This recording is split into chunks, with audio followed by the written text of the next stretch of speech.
Hello, everybody, and welcome to the Tardis Zone Talks on the Null Zone. I hope you're all doing very well indeed. We've got some Doctor Who news to talk about, some photographs to share with you, some comments from RTD, and let me just tell you this, right? The promotion that's been done the last couple of days suggests to me that this is going to be an absolute shit show. Not only is it going to be absolutely shit, it's going to be the gayest show on TV. And I'm sorry, I'm going to say it out straight. This is certainly aimed at a certain clique and a certain minority of Doctor Who fans. This has nothing got to do with Doctor Who loving fan. If you're a Doctor Who loving fan, right, this isn't for you. I swear, this is again. Oh, the promo images just make me cringe. They weekly news or entertainment put out this little video of Shooty standing on a clock with his sonic screwdriver and the clock going around with this stupid music in the background. So I decided to, do my own version on Twitter. So if you want to check out the version on Twitter, I might throw it up on YouTube, actually, because it's nothing bad, right? It actually is nothing bad.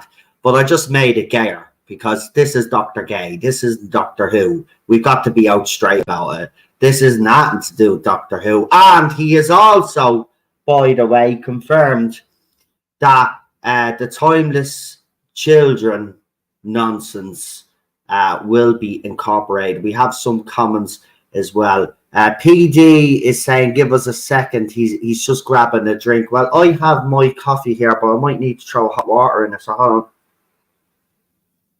No, we're actually good. But I do have someone waiting. So it's been a while since we've done one of these streams. So what I'll do is I'll wait for PD because I do have photographs. But what I've done is very cleverly, I've put them as a little bit of a trailer, right? Instead of actually trying to throw them up, screen share it. That way, it should be a bit more smoother. There are a couple of more images that were released, but I'm not going to even risk throwing up. So the images that I have are the images that I have. I know there are other images that have been released, but these are the images that we're going to be talking about anyway. But absolutely ridiculous. So let's bring on our guest. And then, of course, we'll be bringing on PD when he gets here. So it's been a while. And our sister recently got married as well. So as you know, she was preparing for the wedding. And she's back all relaxed and all. Because weddings can be, hectic. So it's the one and only Queen Charlotte. Hello, everybody. When Tech likes us this week. We've got what?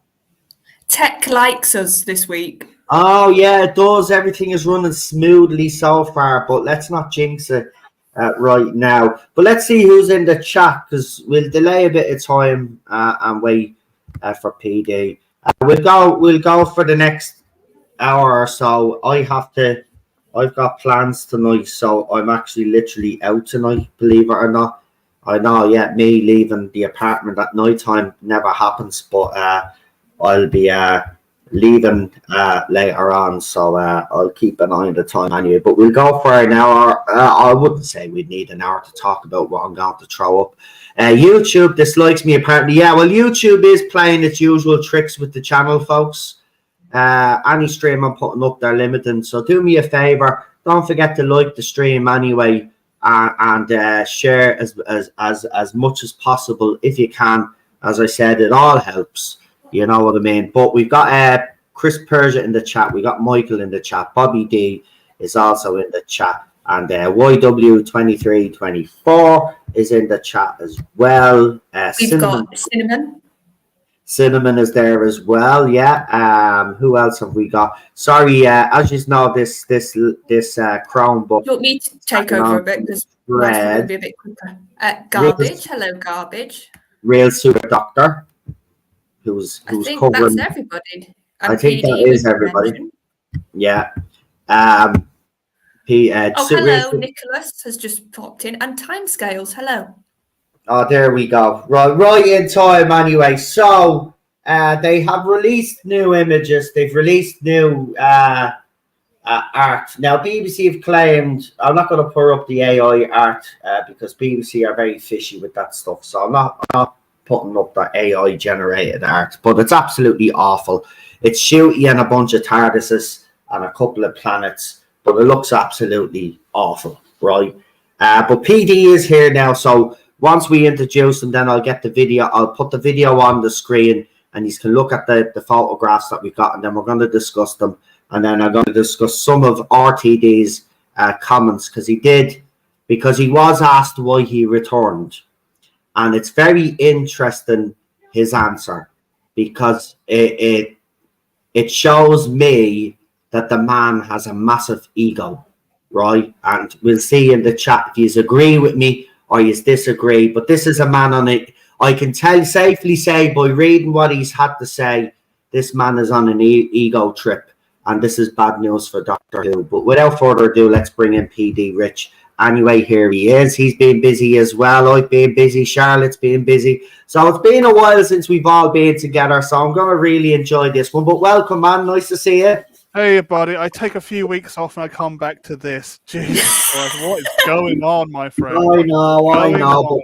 But we have to talk. Mr. Teabag has been up to his regular tricks again. Yeah, well, if anybody doesn't know what I'm talking about, just go to my community tab there. There's a nice little screenshot for you, and it just shows you how despicable that man is and how he's able to get away with what he's actually wrote in the description of his title of his video is beyond me. But that man is getting cocky, and he is making mistakes.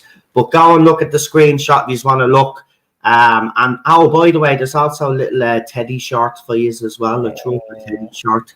So if you want to see Ted, and the photographs were only taken today, so so you get to see him what he's like now. Because I know some of you have been worried about him, asking me if he's all right. So I decided to put a little short up for you so you can check him out there. So let me get this out of the way. And let's put this video up. Now, me, Charlotte, and PD will disappear for a second, but no fear, we haven't left, okay? We will be back. This is the way I had to do, unfortunately, this is the way I had to do the photographs to get around the tech issues that we've been having, and hopefully I've actually cracked it, because if it doesn't work, I'm going to look like a plonker, haven't I? So, I'm not professional like Mr. Teabag, so we can't be expected to, live up to his standards and stuff. Anyway, here we go. Without further ado, these are the photographs. It's 36-second video, folks, so I'll give you a good look at the photographs and stuff like that.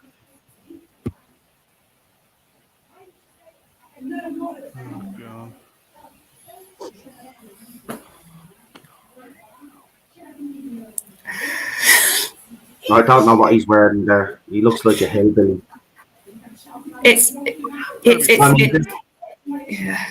I mean, look at the one on the left. That one's not bad. That one's when he wears like classic English stuff, he looks really good. He does, and that's the latest one of Millie apparently. So Millie has been spotted filming. Well, we knew she was going to be in some of the second series. Yeah. So I think she's filming like the 2 or 3 episodes. I can't remember how many was mentioned in the Mirror article. So they're the photographs. Now, apparently Shooty has been very nervous, right? And it's actually nice to hear that an actor playing the role is nervous and he kind of gets the responsibility, right? But, he actually believed, listen, whether it's the same thing with Jodie Whittaker, Don, I have to make the point. He actually believed that he was the wrong person for the role, just like Miss Whittaker did. And they were convinced otherwise. Now, what we've seen of him so far, has been a very mixed bag, let's be honest. But, in a few weeks' time, we're going to actually see what he's all about. But the promo images are not doing him any favors. I've got to be honest. Why is he wearing a hillbilly shirt and then something that resembles a kilt? Because it resembles a kilt, but I don't think it is a kilt. It's too. I don't know. Maybe the different kilts. It's reverse Scottish, I think. Yes, that's what I was going to say. I think he's wearing tartan on the top, which you would traditionally wear with your kilt. Kilts usually have some tartan because that's your family sort of crest in Scotland. But whatever that bottom half is, I've seen kilts. That's not a kilt. It's too long. It's too many layers. It's a skirt to me. That looks like a skirt. And then he's got the old white clothes on with a bulge and doing a kind of a disco pose. Does RTD understand that this is supposed to be a family show? I know he might have a bit of a package, but you could try like what they do where everything, try cover that package up. Do you know what I mean? Or CGI it or something. I mean, they have this weird fascination with his package. Like, you keep putting these photographs up and he's got a big bulge, like. What's the story? Everything's real tight on him as well. Is it deliberate? I don't know. And again, it does highlight, guys, that there is no consistent wardrobe here. What I mean is, i.e., there's no consistent costume. And that, to me, is a bit disappointing. Yeah, totally. Well, there's a story there. And Dan covered this months ago on Type 40 Extra because it was one of Shooty's first big interviews. I think it was Vogue. I can't remember which one. And he spoke about his costume. And he actually wanted originally to have a set costume because he knew it was tradition. He even talked about that in the interview. And he talked about this fashion line, which he liked. And Dan actually got pictures of it. Right. And it's very old-fashioned. It was Ralph Lauren. Yeah, it's a Ralph Lauren, but the inspiration is very historical. You can see with this fashion line. 1920s. How did you describe it, PD? You described it quite well. It looked like the Germans used to wear something similar just before World War II. It's like a very much countryman outfit. Yeah, a bit preppy, wasn't it? As well, had that vibe a little bit. A German countryman's outfit. It looked like that. It's like a gamekeeper kind of thing. Yes. So it looked old, but it was obviously it was current. So it had that bit of, it was lovely, this idea of new fashion, very clearly, but the inspiration was, like PD said, back in time. And Shooty wanted that. And Russell told him, no, it has to be for the modern age or something to that effect. Again, let me get this straight. RTD's ego has not allowed the actor to breathe and to come up with his own suggestions and actually be respectful to canon by actually keeping the same tradition of keeping a continuous costume. RTD has said, no, we're not doing that anymore. Yes. So everything about that everything that's made Doctor Who, RTD is actually destroyed. Now, in relation to RTD, he was asked why he came back to Doctor Who. And this is what he said. They sprung the trap on me, Davis said with a laugh. They said, we want you to make Doctor Who bigger. We want you to take it to streamer. We want you to go worldwide. We want it to have a bigger budget, and we want it to be up there with Stranger Things and Star Trek and the Marvel shows. We think that it is good enough, and we believe in the show to know that it can have the heft, weight, and swagger. A lifelong Whovian, Davis said that the BBC's proposal was music to his ears, and his brain immediately started swirling with new story ideas, plus some ideas for the kind of monsters a new budget might be able to buy him. So he said also, finally we can afford for different members of alien race to have different faces, he said with glee. The timing also lined up with the 60-year-old writer has recently wrapped his hit ministries, It's a Sin, and he had yet to pick a next project. So basically, he had just finished It's a Sin. The BBC came to him and said, listen, we want Doctor Who to go global. There's going to be a shit ton of money coming in because Disney is coming in with us. We want you to take the show. And he thought, you know what? I said I wasn't coming back because I was bored out. But now that there's all this cash, I'm coming back. So there you go. He came back because it's bigger. He didn't come back because he thought the show needed help. He's come back because they wanted to be like Stranger Things and Star Trek. Well, have you looked? Stranger Things, okay, decent enough show. But have you looked at Star Trek lately? Have you looked at the Marvel franchise lately, BBC?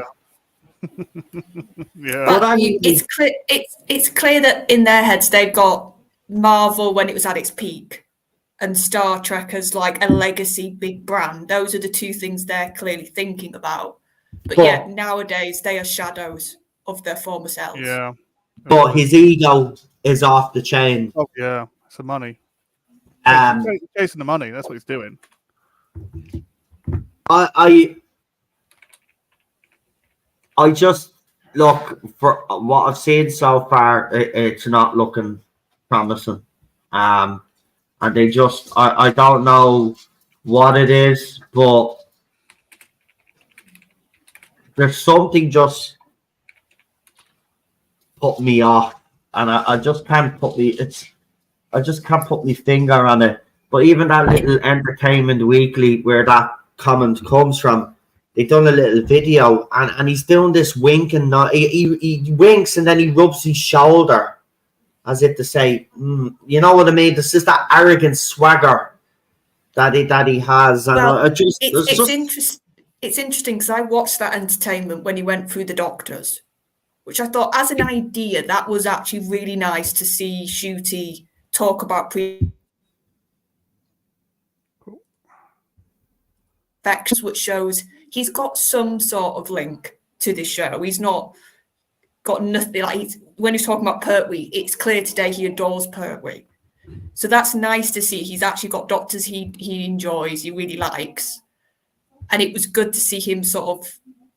Like I say, it was very it wasn't very in depth. It was like 2 minutes for each doctor. Yeah, but it was interesting because he talked about his doctor, and that was half the reason I watched it. And one thing I thought, actually, that could be quite clever and interesting. He said his doctor's going to use sort of charm as his way around things and sort of how he's going to win almost a little bit. And for me, actually, charm, because for me, charm is something very different to what another comment he used later. Charm, actually, I think could work for a doctor quite well. We've had doctors who are like quite eccentric on the surface, a bit childish, or a bit standoffish, are like very heroic. We've had a lot of those traits. We've not had a doctor yet that actually primarily uses charm. We've had doctors that have got charm. There's no denying that. But to actually have a doctor to use that as their sort of working thing around a situation, we've not had. And I think that could work, honestly, with a doctor. Because charm, for me, can be quite subtle. It can be very different. It can be sort of charm to manipulate. It can be charm to sort of dazzle. Like, you can do a lot with that idea. So that I was like, no, I'm down for that. And he's definitely got the charisma for it. So I think, yeah, he could do that. But then he said he's also going to be a flirt. I can't remember the exact word. He said flirtatious or flirty, one of those two. And we've heard that was a rumour that was floating about Ncuti's doctor, that he's going to be this sort of quite in-your-face flirt. And I really, that sort of like you, I was like, go, no, I like this charm idea, that works. But then it was like, oh, you're going to flirt. And for me, New Who has gone out of its way to say the doctor and relationships is a really charged topic. Yeah. It's a topic that the doctor's got lots of negative feelings about. It's a topic that the doctor's very cagey about in New Who. You've got that gorgeous scene in School Reunion where, if you remember, Rose gets upset with the doctor because she's realised you've never talked about Sarah Jane, and you've obviously, there was something there she's hinting at. And you can understand where Rose comes from. She even says, "Oh, so what, do you just forget about us and then leave us? That's what you did to Sarah." And the doctor sort of, in his early bit, it's really straight-laced, sort of harsh acting.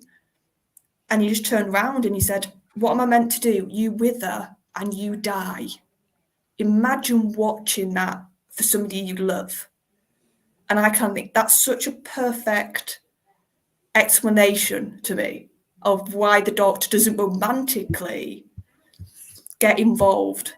River was a special case because River actually could sort of be with him as much as a companion could because of the lifespan and the fact that she was part-time Lord, so she sort of was the exception to the rule. But when it comes to normal humans, the doctor can't get attached like that because he told you in School Reunion, you're like mayflies to him. Your life is so short. He even said to her, I think, "You can spend all your life with me. I can't spend all my life with you." So very stark dialogue, brilliantly written dialogue. And now the doctor's going to flirt. Yeah. I can't put that with what was said with Tennant in School Reunion. It's clear to see that this is not for us anyway. For my age group anyway, this show is certainly not going to appeal to me, which I think is sad because for the simple fact is he's alienating the OG fans basically. Yeah. That's what Star Trek's doing now. Doing exactly the same thing. And I've seen the way these new fans, the way they treat OG Star Trek fans, and it's absolutely disgusting. Look, we see it in all fandoms. We've seen it in this fandom as well. It is sad, but again, after having the 5-6 years that we had, with the previous era, you think that BBC would be mindful that a lot of damage was done, and they would try their very best to look at. I'm not saying they have to specifically appeal to us. Look, I would rather Doctor Who go back to basics and be a sci-fi show, and if they write great sci-fi, I believe you'll get an audience anyway. But the fact of the matter is, BBC have been chasing an audience, and now they think because they got the Disney Plus deal, they can get that audience. But unfortunately for them, they're in for a rude awakening. Doctor Who does not have mass appeal, and it never will, no matter how hard you try to make it have mass appeal. It's not going to have mass appeal, right? So you should just make the best version of Doctor Who you can. Like, I mean, for example, I was on the Sense Fair. We were reviewing, obviously, what was it? Terror of the Zygons. And I watched that before I came on stream. And I've never had a smile on my face as much. I absolutely forgot how good that story was. And I loved every single bit of it. Right? It didn't have a complicated plot either. Right? It was a simple plot. Yeah. Right? But the acting was so good, and the actors and the actresses, the special guests, all of them, they all played a part in that story, and they all did very well. It was just, listen, the right amount of tension. The music was fantastic. The build up. That the end of part 1, where the cliffhanger with Sarah Jane and the Zygon. Right, it's fucking, it's sensational stuff, right? I said this the bigger the budget, I think, the weaker the stories, Doctor Who. See, this is RTD's big mistake, and this is why I believe it's just ego with him. See, the bigger budget is not going to guarantee. It makes him lazy. He can cover his tracks now. Yeah. You know what I mean? The dodgy writing. Chibs tried to do that, but unsuccessfully tried to do it, right? But his writing is absolutely dire. If someone actually analyzes that era properly and actually told the truth about it, they would see that it's absolutely terrible. It is terrible, right? And what RTD has given us so far, let's be honest, has been either average or mediocre, in my opinion. It hasn't been right bad or awful, right? It hasn't, and I'm not going to sit here and say it is for the sake of it, but should we be expecting more, especially for an anniversary? Yeah, absolutely. And for that, for me, it was definitely mediocre. Right? But he thought big blasty explosions, like in the Star Beast and all, is going to cover all that. So he's doing what Chibs is doing. This is ego. He should have left well away. He should have actually left well away. And you know, while I do look forward to the Stephen Moffat story, again, that's another man that needs to stay away as well. Unless he outshines RTD with that one bloody story, which I think I think there's I said this on Type 40 when we were talking about the Moffat reveal. I think Moffat's one of the few writers now that actually could stand up to Russell. As in, he could write a script with not as much interference as a new writer or writer. No, you're right. You're absolutely I think Moffat's one of the few who could go, no, I'm doing this, Russell. And Russell couldn't shut him up. Well, look, that's what gives me hope with the Moffat episode. But that's the thing, Charlotte. You think of the success that Moffat had and those episodes had during the RTD era. You know what I mean? They're probably the most popular episodes of the RTD reign are the Stephen Moffat written episode. Yeah. So RTD is not stupid either. He knows that Stephen Moffat has his strengths, and one of Stephen Moffat's strengths are he is normally, when he doesn't get all, you know, sidetracked with going to, you know, setting all these threads. If he's just writing just a story, one story, right? It's going to be, the character development is going to be top notch, right? The storytelling is going to be top notch. There's going to be the right amount of tension, and hopefully he has the, you know, as I said, the directors. I think he has 4 directors, and they're 4 directors, and they're directing 2 episodes each. So if Stephen Moffat has actually got one of the better directors for his episode, it'll be absolute. I think it will be. That is probably potentially, boom, is probably potentially going to be the best episode of the season. And I know I'm making that's a bold prediction to make, but I'm that confident in Stephen Moffat. I know we've had our problems with Stephen Moffat over time, and he did do things that were absolutely ridiculous with Doctor Who, right? Yeah. But look at Face of the Raven. Yeah, he pushed boundaries though, so you can't give him that. That's what I mean. He did try stuff with Doctor Who. It didn't always hit the mark, but when it did, PD, you're absolutely right. Some of the best Doctor Who. So look, I'm making that prediction. His episode will be the best episode of the season. Yeah. I hope it is. Yeah. Really do. But you know what annoys me, Noel? All this money, and they're only releasing 8 episodes. And the next series is only going to be 8. Yeah, that's fair enough. But they are doing a Christmas special as well. That'll be 9.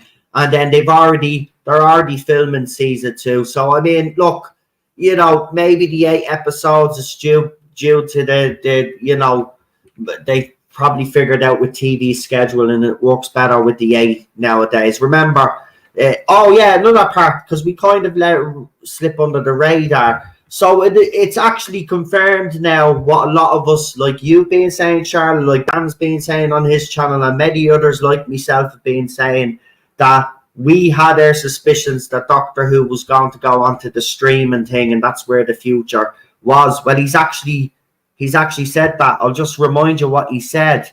They sprung the trap on me, Davis said with a laugh. They said, we want to make Doctor Who bigger. We want to take it to a streamer. So, i.e. Disney Plus. So they want to go streaming with this. This is the future of Doctor Who. It's going to eventually then, I reckon it will be taken off BBC at some stage, maybe, and it'll just go straight onto iPlayer. I wouldn't see the point of them leaving it on BBC and taking up that time slot if they're just, you know what I mean, if they're streaming it anyway around the world. It'd make more sense for them to put it on the BBC iPlayer, wouldn't it? It would make more sense, because if you look at that, because like I said, we've not been on for ages. When you look at how they're going to do the release, that whole release schedule, that it's going to be midnight on iPlayer, it's going to get released here. America gets it at a really nice, like 7 p.m, dependent couple of hours where you are, slot on the Friday night. So they're going to get it first, before we reasonable people will see it in the UK that aren't going to stay up like maniacs. Then it's going to be available all day on iPlayer. So, and then they're going to screen it actually on the Saturday night. But by that point, that viewing figure, they've basically admitted they don't care for, because they'll have all the day, it would have been on like the iPlayer for so many hours at that point. And I think a lot of people will just go, right, I won't make the effort to sit down and watch it on Saturday night. I'll watch it when I want during the day. Yeah. So they've basically admitted that the overnights are now dead. They don't care for overnight. But that's the thing, right? I don't mind that though, Charlotte. I wouldn't give a shit about the ratings or anything like that if they were actually producing something good. Do you know what I mean? You know, that's why we talk about the ratings are bad, because the show is bad, right? So by their logic, well, we just eliminate and ignore the rate. So let's put it on streaming service so we can ignore the rate. This is what they're doing. They're not just they're not trying to fix the problem. No, they're hiding it. They're hiding it, exactly. And that's why it worse by doing it, And this is why I go. This is why I've been as mad as I've been mad, right? And I don't care. People could say it's only a TV show, this, that, and you know. Listen, TV show means the world to me, right? Means a lot. I grew up with it all my life, right? All I want to see is the best version, a version that listen. If you look at Game of Thrones, I'm just going to throw out a few examples there of shows. That with great writing, except for the last season, okay? People will have different opinions about the last season, but Game of Thrones consistently was a global sensation. It was, right? Yeah. Now, every type of fan was watching that, right? That's why it was so big and global. Everybody was watching it. But why were they watching it? Because the characters were interesting, right? Because there was plots, there was the subplots. The stories were really, really good. Right, and again, as I said, the character development was so great that there were certain characters throughout the history of the show. Even Ned Stark, right?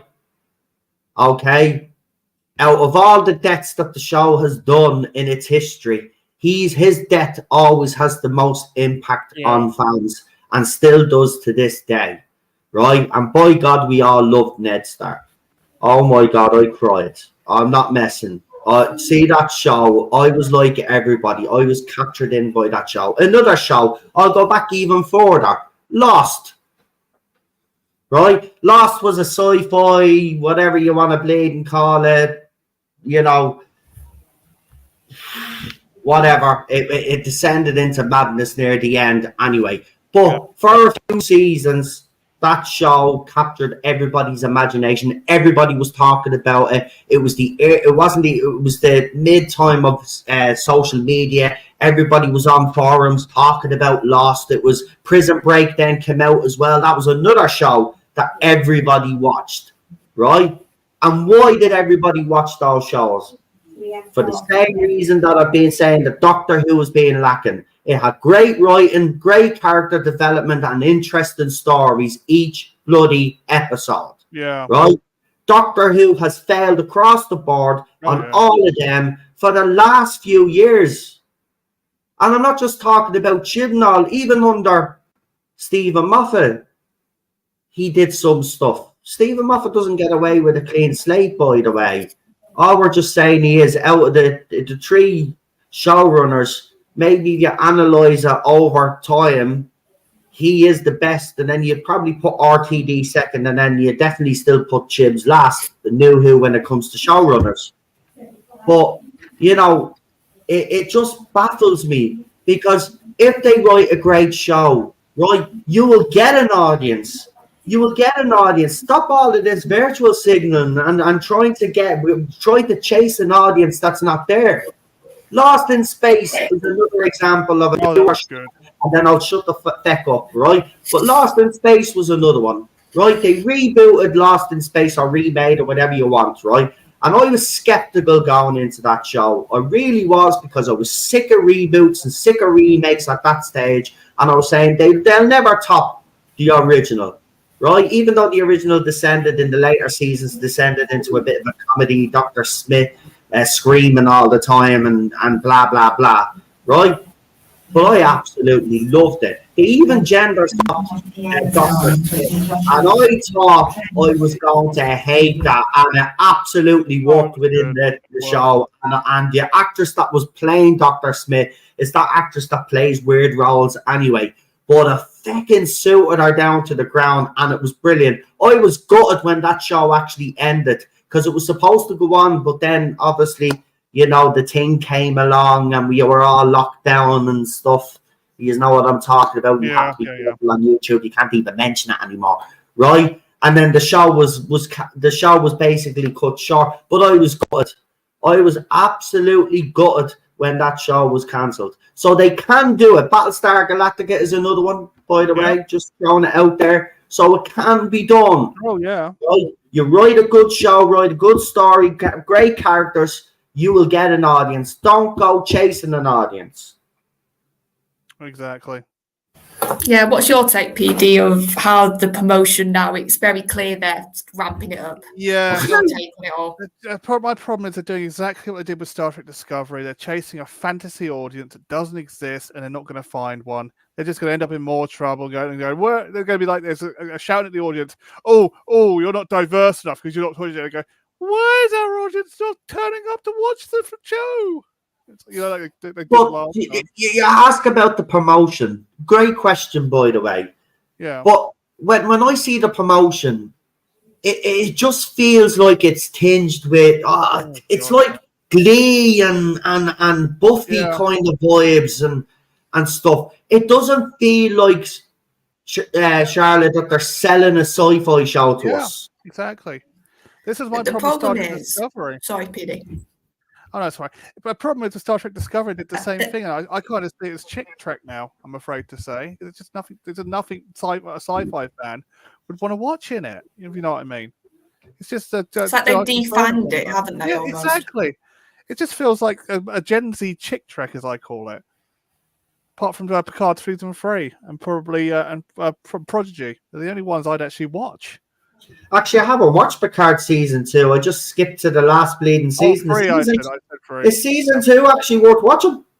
No, the first episode's not bad. I mean, Terry Matalas had to fix it by turning it into Star Trek 4: The Voyage Home. Right. But and then halfway through it goes really bad because he leaves to do Star Trek Picard season 3. So it's a bit. It's as iffy as season 1, to tell you the truth. Yeah. Well, Charlie, you were going to say something there. Go ahead, love. I think the problem is, at the moment, it's very clearly they're trying to market shooty. Like, that's the approach they're doing now. And like you said, he's being marketed not as, for me, he's not being marketed as a serious actor. He's not being marketed as, God, this guy's going to, like, blow you away. It's like you said, it's him prancing around in stupid outfits. And I've had this issue for a while with Shuey, that the more I see him in these stupid outfits, whether it's a red carpet he's going to, he did it at the Oscars, he did it at a few other awards dues recently. The more I see him in these outfits, the less I'm going to be able to forget it's Shooty and it's the Doctor. I'm going to just see Shooty Gatwa. And we need to almost forget about the actor a bit in this role. But we need to be able to go, no, that's the Doctor. That's what they're doing badly. and you put Oh, your yeah. finger on it absolutely spot Yeah. on. That is the problem with Christopher Eccleston. When we Yeah. saw that trailer, we believed he was going to take us on a journey, but we believed he was the Doctor. Same with Yep. David Tennant. Same with Matt Smith, even Peter Capaldi. They're I'd not even marketing say- him as a doctor at the moment. They're marketing him as this fun-loving sort of fabulous persona. Like, that's how Shooty's getting marketed. even the fugitive Doctor seems, even if you agree with the fugitive Doctor or not, and let me tell you, right, I'll just say this: she was better than Jodie Whittaker, right? And I've always said that, so I'm not backing down on that. Joe Martin was better than Jodie Whittaker, but look at the way she was marketed then, you know. But she was marketed like the Doctor. You know, we're not even getting that with Shooty. It just, and that's the biggest issue they have now. People are just going to see Shooty Gatwa. Yes, and I think, and weirdly, they seem to want that at the moment with him. Yeah. And it's like, no, Are they trying Shooty. See, I think they're trying to sell his personality to us, but I don't think they need to do that because we know that he's a loving bloke. Like, you know what I mean? We know that he's a decent bloke. You know, you don't need to sell that. Well, yeah, what you and need also, to sell to us is what's Shooty Gatwa's Doctor going to be like? What is he? What kind of Doctor is he going to be? We need hints of that on these little promos that you're doing. Not, as you said, Shooty prancing around in all of these costumes and watch the clock video. It's fucking awful. I mean, they're literally, I don't know. It's like, do you remember the Jodie Whittaker one with the glass ceiling? yes. Well, this is like, Yeah. that last one is like the glass ceiling in reverse, if you know what I mean. Have a look at it. It's like I said, like you said with Eccleston, from that first trailer, he's playing it. We already got a hint of his Doctor, didn't we? We got this sort of rough and ready hero, this sort of serious, dour almost acting. You got that in the first trailer. With with Tennant, then you got slightly more youthful, slightly more energetic, but actually quite driven. I remember that's the first vibe I got from Tennant in the marketing. With Matt, we've picked a really eccentric guy again. We've gone for an oddball again, and he's going to be this sort of man out of time theme. You got that very early. With Capaldi, you've got actually a Doctor that's doubting himself. Am I a good man? That sort of, but also because of Capaldi just oozes, doesn't he? Gravitas and maturity and like safe hand sort of vibe. But that said, that edge of am I a good man? Is he going to be a bit darker this time? Are we actually going to see the Doctor dip into areas we haven't? And like I said, and I want something like that for Shooty. I was chatting with Starry about what I think his Doctor needs, and I'll be intrigued what the chat think and you guys think. I think he has to have this relatively early in his series, to be honest, to sort of get people fully on board with him. He needs to almost be unlikable. He needs to have that moment when you get that shiver and you go, ooh, if you weren't for us, I'd hate for you to be against us. Matt did it in Beast Below, when near the end, when he realised what the Star Beast was and what the humans had done to it. And he said, and he snarled it. And it was a hint of actually how he would do anger, which was interesting with Matt. He snarled, no human can say anything to me. And in that moment, that episode was amazing. You went, that is a great episode. That's how you're going to do anger. That's what made me like Matt that episode. When I saw that episode, he's a doctor. He's a doctor. But that's what I mean. It was that moment of he was quite goofy and silly in that first episode, 11th Hour. Yeah. Very brilliant for that. Slapstick, brilliant. You got the Peter Pan vibe. But by the second episode, with that one line and the way he delivered it, like I said, he snarled that line. Yeah. He was furious at them. I love that bit in it where he does that. But You saw when will lobotomize it, or will he just put it, or put it out of its misery? Yeah, but it was, like I said, it was the fact that he was very much that entity that was sort of dark and negative, and like I said, horrible, like scary. Shooty needs that moment that he's I not don't think he's smiling, going to get it, that he's Charlotte. not got charm, that he's not got this flirt he's now told us he's going to be. I don't think he's going to get it. He Do needs you know it. why? Because needs the it leaked trailer, that we saw with him with Millie in the corridor, and then they hear the noise, and then they see something moving, and he jumps and he screams like a girl. I'm gonna say it out straight with his companion. There's no way he's going to be given that. He seems to be a fun-loving doctor that's going to be scared, because the audience going to be scared, so he's reflecting the audience. Do you know what I mean?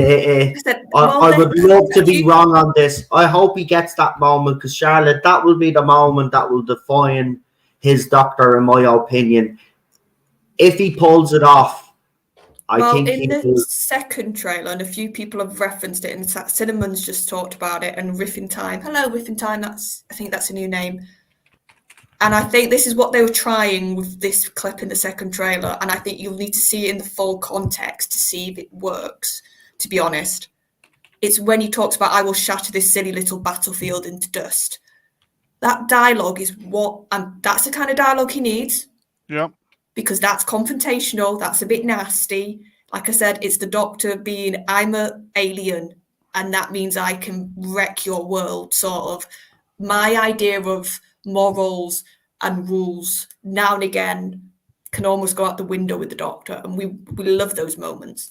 I think that's what that moment is in the trailer that they showed a bit of, but I think we'll need, like I said, see the whole scene. But the worry is, to me, that looks like a finale. They can't wait till the finale to show this side of him. What if, right? I'm just speculating here, right? To kind of be fair on him, because we have been, me especially, I have been very harsh on RTD.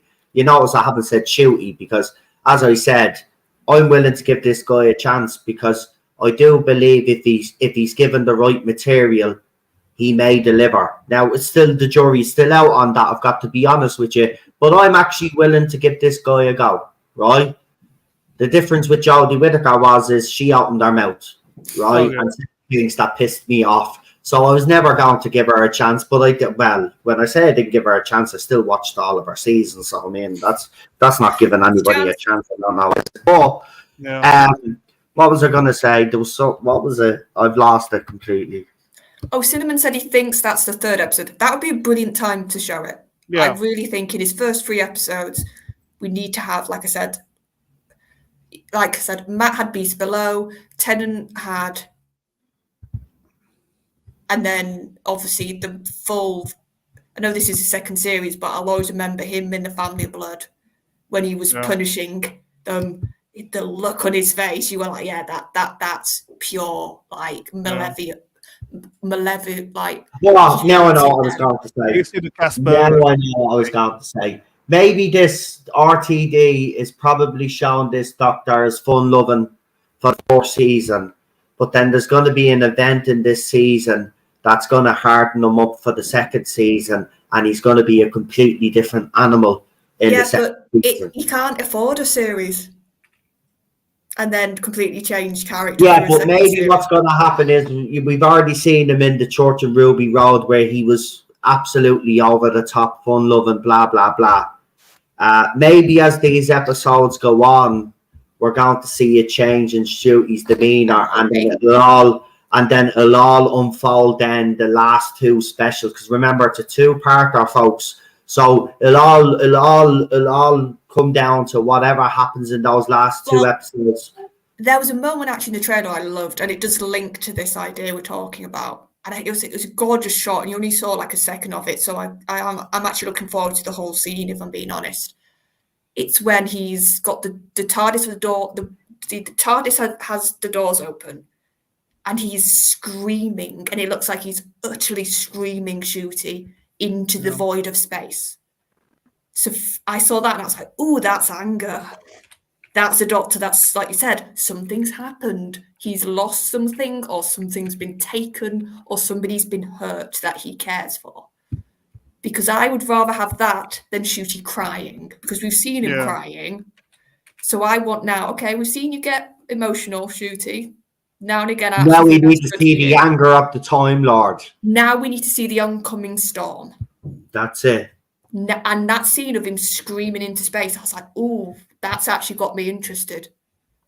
I want to know what happens for him to get to that stage and what he's like afterwards. Does he become, like you said, almost this completely different character? Like, that's what I'm hoping. Like I said, all the doctors had it. With Eccleston, you had that scene I love with Father's Day when he gets angry at Rose. And he goes, I did it again, you stupid ape. He calls her a stupid ape, and you can see he doesn't care for her feelings. He's saying what he wants because he's furious at her for what she did. It'll be interesting to see if he does break this doctor, though. If he's going to do it over time, and then, as I said, we see this develop, and then it gets to the last two parts, and then he's absolutely shattered. You know, but again, you know, then it kind of says to me, well, Doctor Who is it needs to move away from being just pure drama. I don't want it to be pure drama. You know, it should be sci-fi first. Got to be sci-fi first, yeah. Yeah. But it is very. Look, I mean, we don't have long to wait. What's the first episode called? Oh, it's Space Babies. Yeah, space babies. Yeah, I shit you not, space babies. And the second one's got Jinx in, so God help us. Jinx, the devil's card, and then we have Boom next. See, I'm actually getting very good with these titles. I couldn't give a shit about Whittaker's ones, but I'm actually not doing too bad. Then one's called 73 Yards. I know that for a fact, or is it 72? 73 Yards, and then whatever the others. You've got the Bridgerton called Rogue. Yeah, Rogue. We got Rogue as well. Yeah, Rogue. I actually quite like some of them are terrible. Like you've got like Dot and Bubble. Like that sounds like just something you'd find in like a cheap film, doesn't it? So some of them I think he's atrocious, his titles. I think that's going to be about computers and mobile phones and speech and all of that, because it looks a bit like that show that someone mentioned a few weeks back, The Circle, where they communicate through screens and stuff like that. So it could be. But I actually quite like the title for the last one. I think it almost rings of something older, like almost like classic to me a little bit. Empire of Death. I was like, oh, that's a title. That's a good finale title. Got to give him that.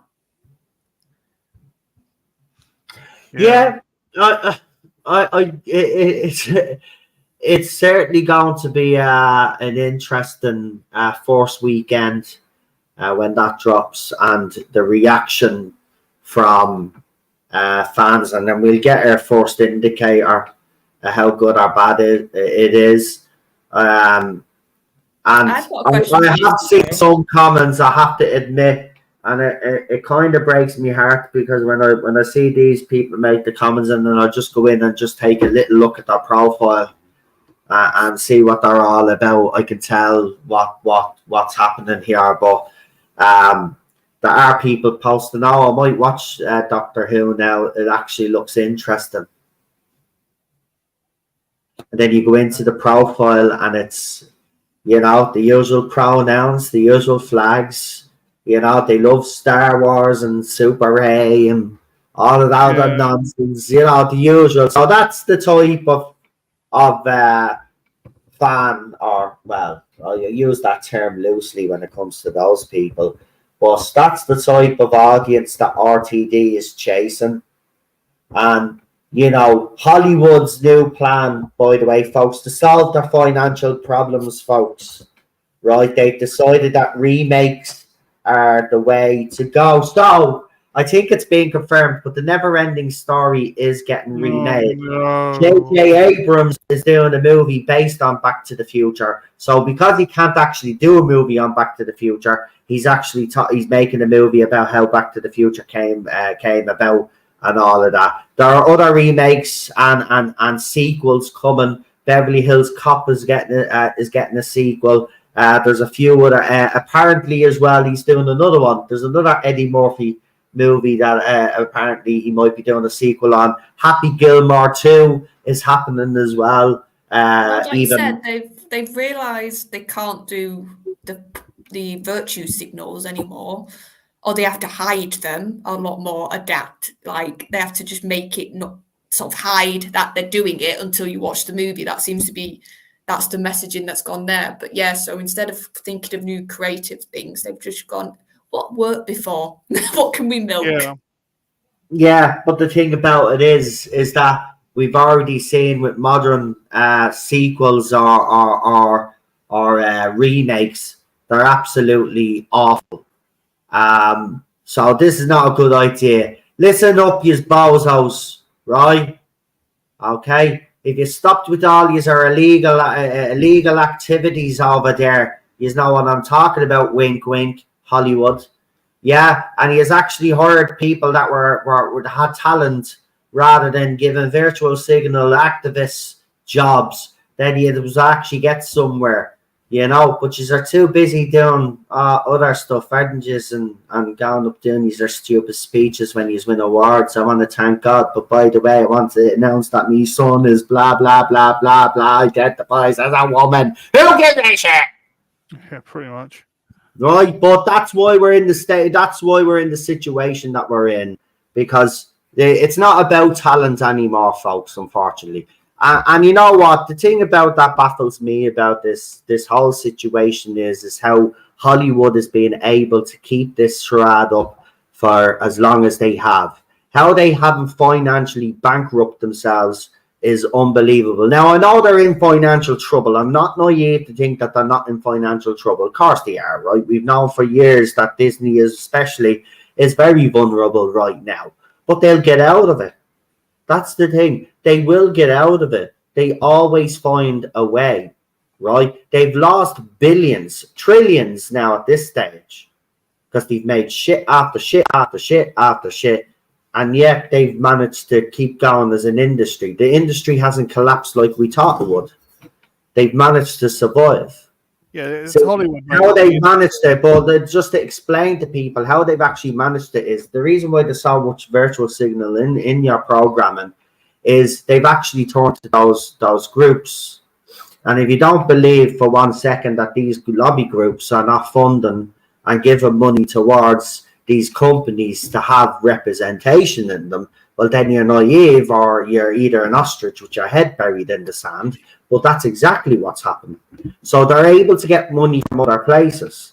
But the thing about it is they'll only be able to do that for a certain amount of time before they'll finally have to face the issue. And then what will happen is then it'll be too late.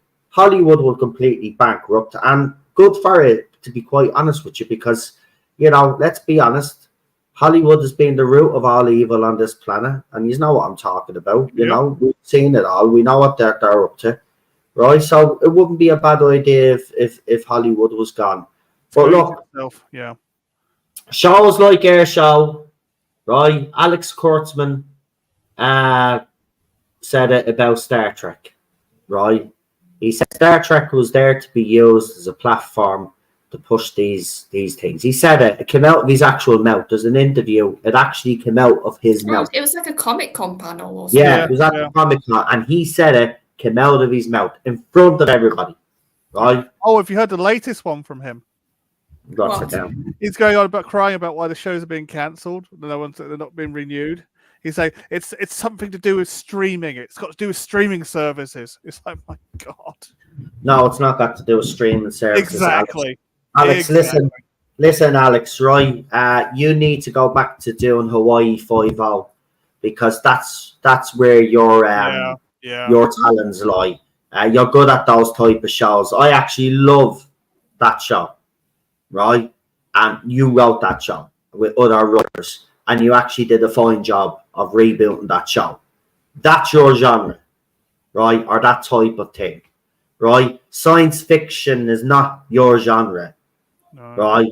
So you need to get the feck out of whoever's employed, Paramount Studio, whoever has your contract needs to rip it up.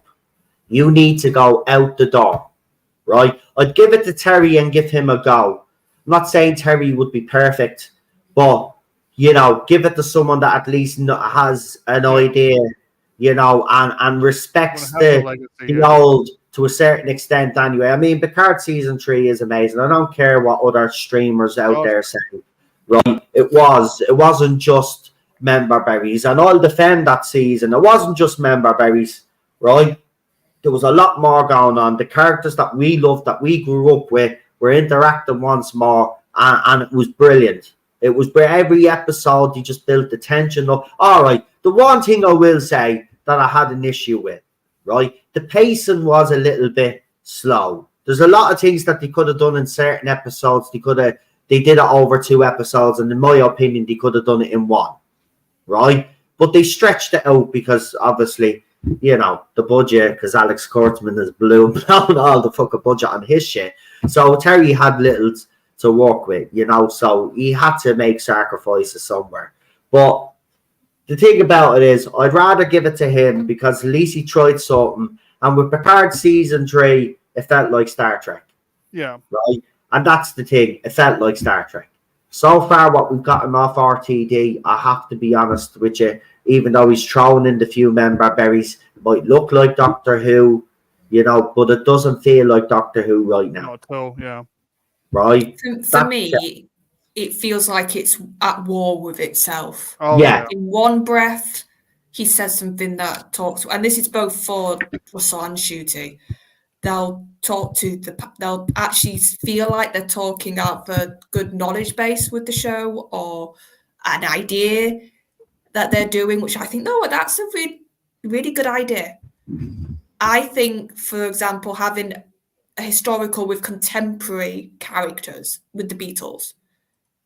I won't want every historical like this, but I think now and again to actually go a bit more modern with your historical to somebody that's a bit more pop culture as your figure than like a writer like a Shakespeare or a Dickens.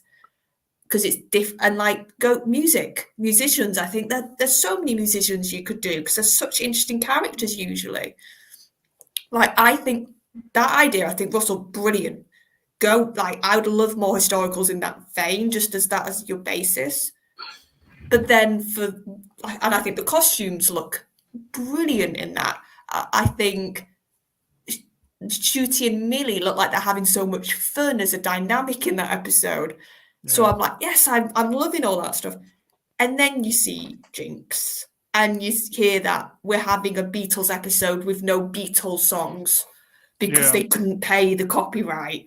And you just go, what are you playing? Well, hang on. But see, I thought that doesn't wash with me, right? This whole we couldn't pay for copyright because enough money. They've got enough money. Exactly. That's the thing. They do have enough money, and they've also been using AI to generate. I don't think AI is that expensive, is it? I don't know. I'm not an AI expert, but I think you mean to tell me that they've thrown every single penny into the show and haven't thought, you know what I mean? We need to have Beatles music in the Beatles. Listen, I'm not a Beatles fan. I think the Beatles are overrated. Sue me, I don't care. They are absolutely the most overrated band I ever came across in my life. Same with Elvis Presley, overrated. Now, by the way, when I say overrated, I'm not saying I hate them. By the way, different generation. I like most of Elvis songs, actually, believe it or not, and I do like some Beatles songs. I find some of their songs to be very boring as well, but I do like most of their songs. And I did actually, I have to be honest, I'm more of a fan of their solo work than them as a band because, you know, I love Paul McCartney stuff. I loved fucking George Harrison stuff. I loved them all when they did their own fucking solo shit.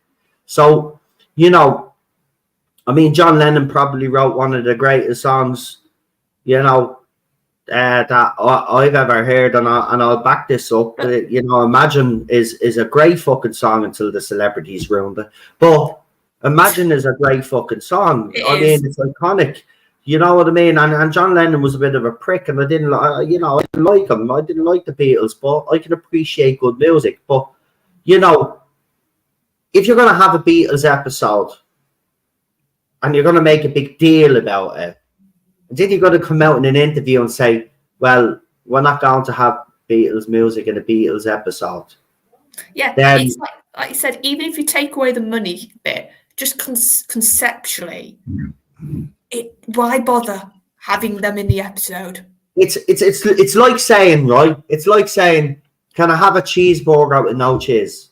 Yes. Yeah. The whole point, for me anyway, I know people might see different.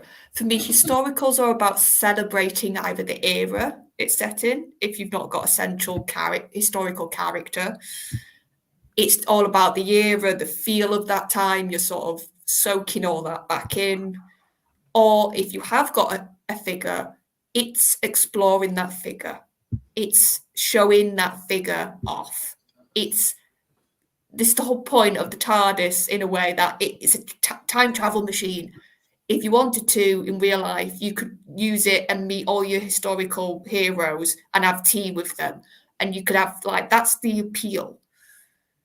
So to have Beatles and to not have any of their songs, even if it was just an instrumental, for God's sake, and you didn't do lyrics. I mean, like I just find it strange. Imagination.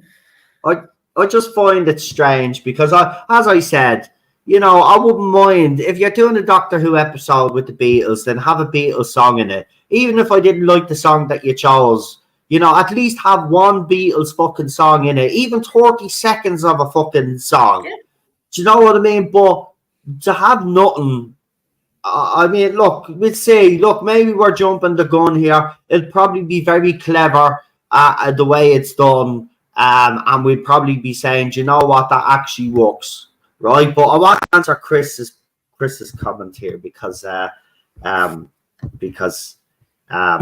he's at there saying the most overrated. Really, no. Wouldn't U2 be more overrated than the Beatles? Right. Okay. I'll be fair here, right? The Beatles are highly overrated in my opinion.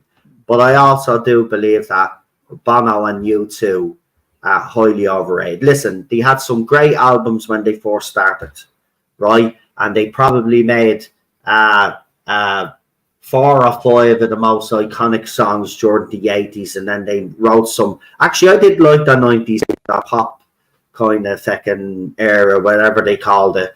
But yes, definitely overrated U2. Listen, U2 is not as popular as Aslan are in this country, right? And Aslan are a band that should have made it big, but their lead singer Christy Diggum had these problems and he just recently died.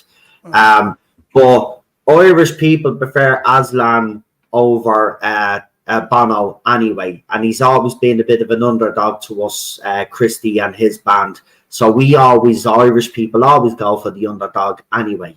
But he's only popular. I tell you who Bono is popular with in this country. He's popular with the elites in this country, the snobbies, right? But the rest of us now, we think he's an asshole, just like Bob Geldof. Like they're in the same realm.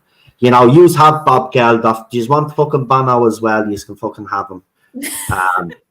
The UK, I mean, not Canada. I wouldn't do that to fucking Canada. Yous are fucked already. But then, you know, yous can have Bono there, Charlotte and PD, right? Oh, thank you.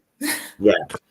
When the homeless actually needs serious action, Bono will just go around with his guitar and busk on the streets in Dublin rather than act for a publicity stunt, rather than actually do something for the homeless. He's a multi-millionaire. Conor McGregor, I don't like him. He's not my favourite person in the whole wide world, but it's at least he's trying to house people in this country. Bono has done fuck all for the people of this country, so we don't like him, to be honest. And you shouldn't have went and got me on that rant because of, the man drives me mad. I used to drink in his nightclub though. It was a very popular spot. I knew two blokes who knew this fella that was a barman, and they were friends with him, but I'd never met your man. And obviously he owned the pub, and then at night time he went to this nightclub, and it was, you had to queue and all, but they wouldn't let you in if they didn't like the look of it and stuff. And I'm coming from a working class fucking area, like, but because I was with this barman, there'd be literally queues, and they'd see him, and the security would just wave us in straight into the VIP lounge. All right, for some. Yeah. Yes, every fucking time, VIP lounge. I met Eric Cantona, and I met the Gorillas as well. Oh, just Damon, yeah. Yeah, met all the. They did a big gig here in Dublin. They went to this spot, and I met them as well. Yeah, deadly, man. Used to party till what? I think 4:30, 5 in the morning, and then go home, get a few hours kip, and then up again. That was the life. That was the life. I saw him at the O2 about 5 years ago. Yeah. They're really good. Yeah, he was Blur. Blur was actually at fucking what you call that fucking festival that they have for all the poshy snobs. Glastonbury. Coachella, wherever you fucking call it. Coachella? Yeah. He was singing up on stage, and he tried to get the crowd to go along with him with his song. You know, what's it, the boys and girls song? You know that song, the real catchy one. Yeah, but it's probably too old. The dumb assholes holding their phones up, not even singing back to the chap. He says, "This is the last time I'm coming here." He actually said he wouldn't be here again. I'm glad he did. Fucking, it's for the poshies. They don't know how to party. Listen, if you're going to a concert, right? I'm not saying don't bring your phone. Take your couple of photographs and take your little minute video or whatever, right? But then after that, then put the fucking phone in the pocket and enjoy the fucking concert. That's what you're there for. You're not there to be a drone with your phone to take a live video of yourself listening, watching a fucking concert. I mean, what's the fucking point of paying the money? Right? If that was me, seriously, man, I haven't been to a concert in years, but I can guarantee you the phone would be on you out literally take a photograph of the crowd, maybe take a video of the artist singing a fucking song, and then it's put away. Yeah. It's put away. I've got me footage. I've got me fucking photographs. There you go. Bob's your uncle. There I am. I'm at a weekend concert. Woo! But I'm going to fucking enjoy it. I'm going to dance. I'm going to fucking sing along with the songs.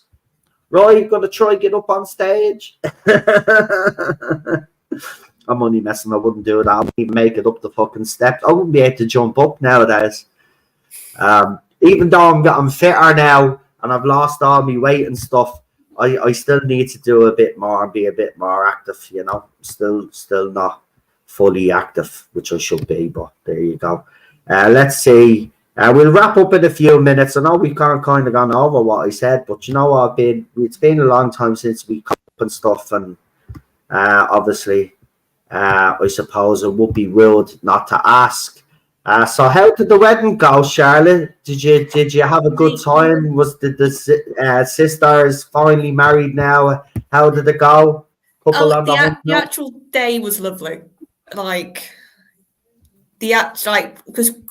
And I got a bit teary when they were saying the vows to each other. My mum was in absolute fits of tears.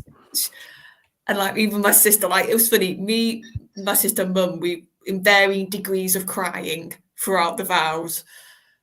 And it was lovely to meet his side, because we hadn't really met them and had a chance to talk. And it was, like I said, it was just a lovely night, actually. Tired, because I helped to get ready during the day. So it was just a long day, but actually once it all came together. And the food was actually quite nice. The meal was quite nice we had as well. Well, it tastes nicer when you don't have to pay for it. That as well. That's the best part of a wedding is the food. Yeah. And my dad did his speech, which, considering that was a bit of a, we all were helping him prep that thing and giving him ideas and memories. Yeah, so it was just a lovely night out.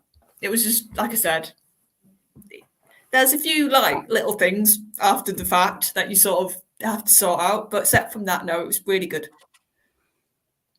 Brilliant. Yeah, I've been to more funerals than weddings, folks. So Nicholas has been. Nicholas says I've only ever been to 2 weddings. Yeah, I've been to more funerals. Sadly, family members mostly.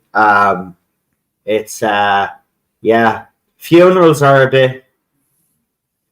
You know, I don't know. I get. Look, I could deal with all sorts. I can watch horrors with people being buried and stuff. But when you're actually at a graveyard, I freak out. different. Actually, it is different. But yeah, you look. My own wedding was actually pretty fun.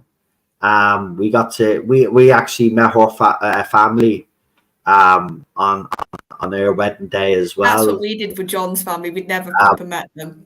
But it was also streamed in America because her friends and the family that couldn't make it over, they were all gathered together. So my sister actually live streamed our wedding. Obviously, it was taken down after everybody had watched it, because obviously you're not leaving that up. But I nearly collapsed, by the way, when it came to my vows. As you know, I can talk for Ireland. You see me here now. You're here long enough. I could literally walk into a room full of people and chat the ear off them. But saying your vows in front of your family and friends and the woman that you're marrying is a completely different scenario. I nearly collapsed. I started shaking and stuff. She was the one that actually saved me, Cheryl. She put her hand on my hand, and as soon as she did that, then I stopped shaking and I got through it. I didn't get. Do you know what? Do you know the way you see in movies where some grooms get their wives' names wrong, right? That was going through. I didn't know. No, but that was my biggest worry. That's why I was bleeding scared, because I was there. Oh, I'm not going to remember. I'm going to go blank here because everybody's watching me. All eyes are on me. Oh, my God. Because when you're saying your vows, everybody looks at you. Then, obviously, then the wife says them. They look at her and I'm like, oh. But, yeah, that was a fun day, yeah. But by the end of it, we were just wrecked. Everybody's shattered. Yeah, we came home to Ted, believe it or not, and the poor little fella just didn't know what was going on, because obviously Cheryl was in our wedding dress, because she went over to my parents that morning to get ready, obviously. So it was me and Ted here on our own that morning.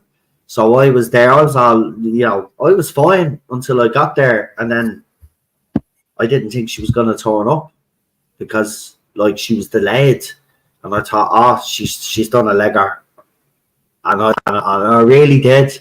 Right, I rang my sister and I was like, "What's going on? Has she changed her mind?" And she go, "Oh no, we're on our way. We're stuck in traffic." I was like, "Oh," but I genuinely, seriously, but that was funny, because they all keep slagging me over that.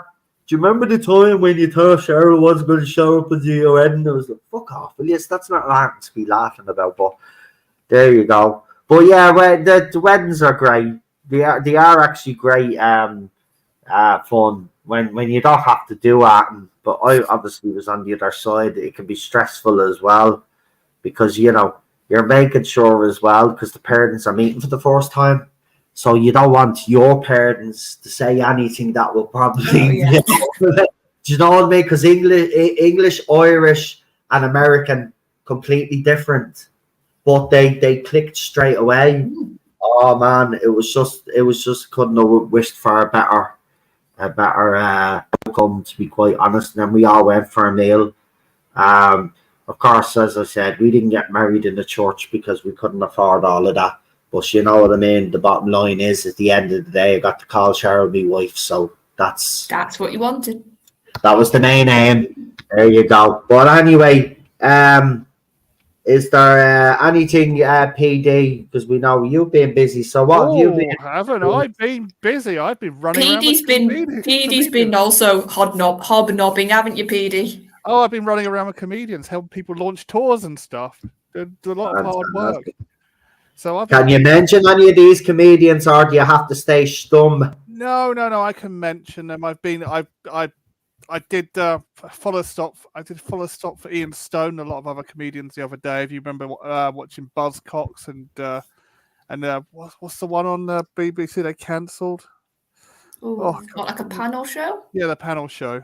Sorry, Mock the Week. That's it. Yeah, Mock the Week. I've worked with Ian Stone, lovely guy. I've worked with Mike Capoloza, who's been in a lot of sci-fi and fantasy shows as a kind of background, kind of a speaking background character. Do you know what I'll tell you about him? He loves Victorian architecture. You take him to somewhere full of Victorian architecture, and he's like a kid in a candy store. He's like ask you all these questions about, well, when was this building made? When was this? When was that? He's come over to England now because he's having trouble in California. He used to live in San Francisco. He'd rather live in London now. But yeah, I've been working with loads of comedians. Really good, having a really good time. I helped Alex Lowe. You remember what you may call it? Oh, Phoenix Night. Yeah. Do you remember the episode with the psychic?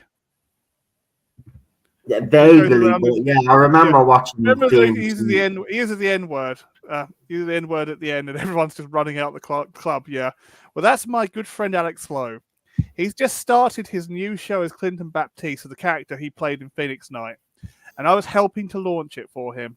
I was doing all the tech for him, running all his tech, and I'll tell you what, it's a blinder of a show. I'll tell you the hardest thing about operating comedy shows. Try not to laugh when you're spotlighting someone. It's impossible. Here's the thing, though.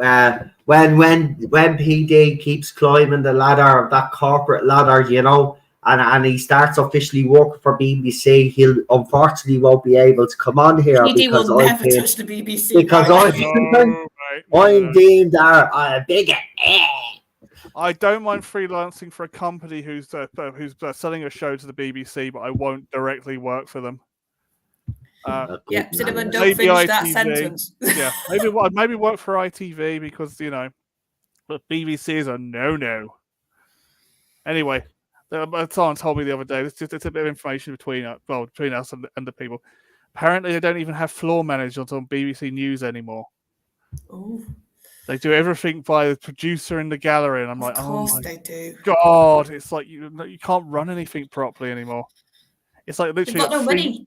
That's why. It's literally like 3 or 4 people in the gallery. Almost everything's everything's automated. My God, it's completely gone. Close, Cinnamon, close. It's the one at the end. Close. That's what you can get away with Google. Yeah, he said that word. Yeah, and he says it in the show as well. Yeah,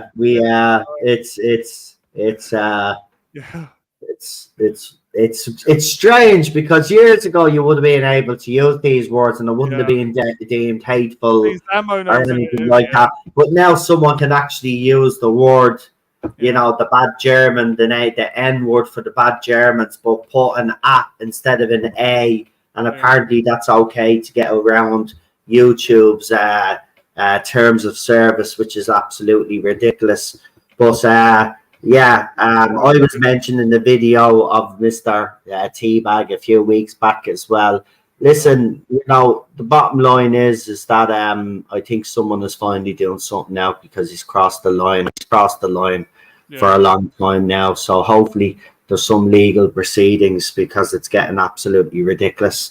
You want to lay off the soy milk, buddy, right? Not everybody agrees with your opinions, and that's just the way it is, and that's the way of the world. And if you have a problem with that, then maybe you should be living. Actually, I'll make a suggestion.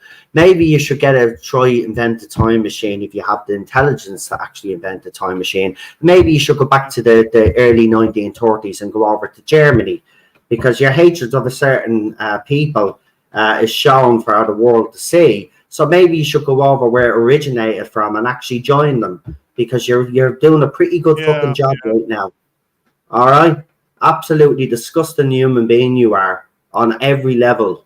Yeah, and the fact that you've been getting away with this for years is beyond sickening. And I don't care what you say about me, to be quite honest. I don't even react to you anymore, But the fact of the matter is, you're going around, you're slandering people at will because you know it's the only thing that brings views to your channel now. And it doesn't matter. You can quote all the figures that you get for your videos all you want. The bottom line is, there's proof that there are certain people like myself that live inside your head 24/7, and it's actually sad. Maybe pay attention to your wife instead of paying attention to us. Do you know what I mean? That's what you should be focused on, right? I don't focus on you anymore because I pay attention to other things. I'm busy, right? Other people deal with you now anyway in the fandom, so they'll deal with it the way they see fit. But I have been talking to someone, and you've crossed the line, and you know, don't be surprised if there's legal proceedings, because it's absolutely ridiculous. You're a joke. You're an absolute joke of a man. You are.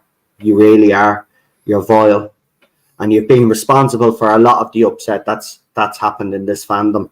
Be under no illusion, okay? And while you go and claim that people are streaming with literal bad Germans, as you call them, you know, you were hanging around with a guy, or you are interacting with a guy on X in Tom Vance, who was a little creep and a little weirdo, and sending me disgusting things. But then he was exposed because apparently he was sending inappropriate messages to young women in the fandom. Then you're also very pally with a certain Josh Snares, who recently on X threatened the British government. Now, obviously, his suspension was upheld and he's back, unfortunately. But this is the kind of company you keep, right? And you have the cheek to actually now sling mud at people because they happen to have a different opinion than you do. Listen, we all know that you're down with the woke, right? But the thing about it is, not everybody is. But you seem to think that you have an authority to speak for everybody in this fandom, and you're some sort of white knight. You talk on issues that have absolutely nothing to do with you, right? And you shouldn't even be getting involved in. But you continue to do that. You continue to be the so-called voice because you believe all the hype about you, and you've got an ego as big as your computer screen. No, the problem with these people is they think they talk for like 20% of the population. They talk for like 0.2%. That's the problem. They're so deluded in what they do. And then they just go around rapping in their stuff, and they get more trouble and more trouble and more trouble, and then finally snap. Their ivory tower just collapses upon them. I've seen it so many times. That's why I always said in my industry, keep control of your ego. Yeah, but it's gone way beyond. It's gone way beyond now. The bottom line is, the man, he's a grown man. He needs to grow up. You know, I get it. You think that you're fighting social injustices and all of that in the world, and that's a great cause if you're actually following the right causes, right? Yeah, but the bottom line is, as I said, not everybody subscribes to your way of thinking, or some of the population. We do have our own minds, and we do have our own opinions. And while you don't like how a certain streamer frames his videos, that's absolutely, why should that get under your skin, right? Why do you have to react like that, right? You used to always give out to people out there, oh look, the Noel Zone, Tardis Zone is reacting again. We've triggered them, this, that, and the other. You react to every single video that comes out about you now. Or if a video comes out about Doctor Who that you don't agree with, you go after that person. Like, who the hell do you think you are anyway? Who made you the moral compass or the official voice of the Doctor Who fandom? Yeah, that's what I hate. The last time I checked, there is no official title for anybody out there. Yeah. But let's make this clear, right? I just want to say one final thing on this, and then I'm going to drop it, right? But here's the thing. You're a coward, right? On countless of occasions, myself and many others out there in this fandom have been willing to engage with you in a debate. But you came up with an excuse. When asked, we'll bring them on your channel. Oh, I'm afraid they're going to do something to get me channel taken off. We've invited you on the air channels, but you refuse to come on. See, I wouldn't have a problem if you were talking shit and you removed that block button and you actually face the people that you were talking shit about. But the fact of the matter is you do it behind the block button and then you go onto YouTube to do an assassination piece on someone because you don't agree with their opinions. I just see a weak, pathetic man. Yeah. That's the way weak, pathetic men it really is. actually react.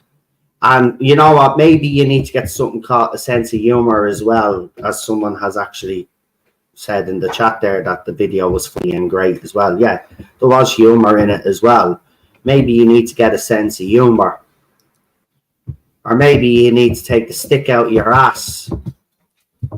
Right? But you need to do something. Get a personality transplant. But stop picking on people because you don't agree with them.